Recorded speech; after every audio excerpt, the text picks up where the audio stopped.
They told us the man who was shot was a well-known rapper in this area. He goes by Little Ronnie. They say his daughter was also killed, and she had just celebrated her 5th birthday yesterday. Little Ronnie Dance says she has no idea why someone would do this to him.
The Columbia Police Chief announced charges have been filed against the man who they say shot and killed a 14-year-old in 2015.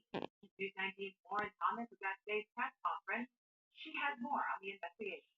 Today we'll be charging Leonard Mickens with the murder of Najir Buggs, with possession of a weapon during a violent crime and the attempted murder of Rakeem Boyd. After 3 years of uncertainty, the family of 14-year-old Najir Buggs now has closure.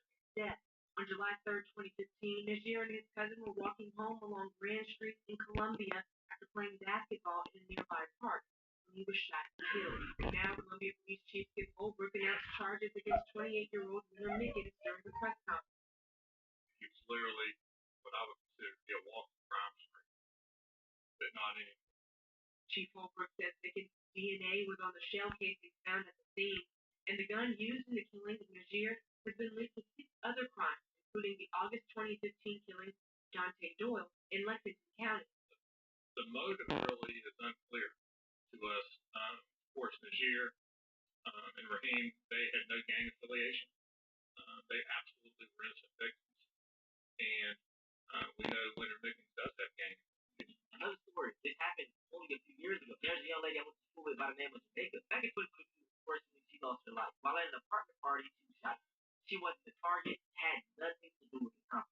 Jamaica Tallink's mother, sister, and stepfather devastated.